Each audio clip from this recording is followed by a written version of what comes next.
والجزائريين.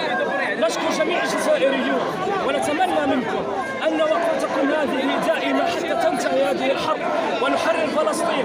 نحتاج وقفتكم معنا نحن كفلسطينيين، والجزائر شعب واحد. ونشكر جميع من حضر اليوم، والجزائر وشعبها ودامت الجزائر وفلسطين. الله يديمها يا الله. بصراحة كنت تستنى وقفة كيما هذه؟ والله يعني كنت أتوقع مسيرة أفضل من هذه وأكبر من هذه، لأن الجزائر عبارة عن جزائر فلسطين، فعندما نتألم بالجزائر في فلسطين نشعر بها الجزائريين. فنحن نتمنى كشعب فلسطيني أن تدوم هذه المسيرات وتكبر وتكبر حتى يصل صوتها إلى جميع العالم. أنت كطالب من هناك فرق عايش في الجزائر؟ والله الحمد لله يعني خير كبير، وأنا طالب فلسطيني، أنا ماستر 2 الحمد لله. يعني عايش بين أهلي وناسي وشعبي وجامي في حياتي. حسيت بإني يوم برا بلدي، جامي حسيت بإني بالغربة، والحمد لله على نعمة الجزائر. الله يديمها يا رب. تواصل مع الأهل؟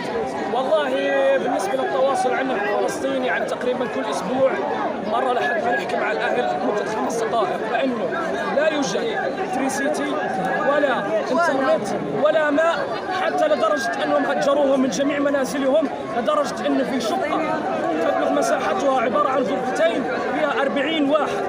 الشعب الفلسطيني يعاني. لازم نقف لأنه هذا الوقت إذا ما وقفناش مع الشعب الفلسطيني خلص راح، القضية راحت. المسلمين وين المسلمين؟ 2 مليار، احنا الخط الدفاعي الأول على 2 مليار مسلم.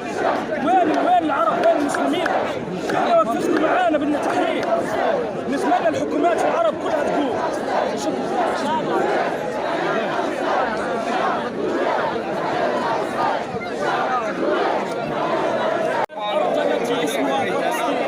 أنا من تلك الأرض التي يعلو بها رنين الكنائس، أنا من تلك الأرض التي يعلو بها تكبيرات المساجد، أنا من تلك الأرض التي هي أرض المرسلين الأنبياء والمرسلين.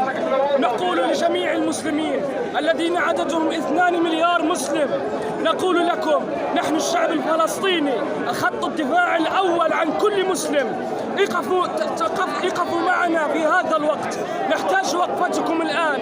إن لم تقفوا معنا الآن فلا وقفة لكم. تحيا فلسطين! نقول للشعب ولا تخذلونا كما خذلنا غيركم، فنحن أملنا بالشعب الجزائري. انهضوا يا مسلمين، استيقظوا من سباتكم، فنحن كفلسطينيين نبكي ونتألم وتجرعنا الألم من جميع كؤوسه. بسم الله، الله أكبر، الله أكبر، الله أكبر، الله أكبر، الله أكبر. صحيح. شوف لي صلى الله عليه وسلم. هذا مطالبة تاع الجامعة.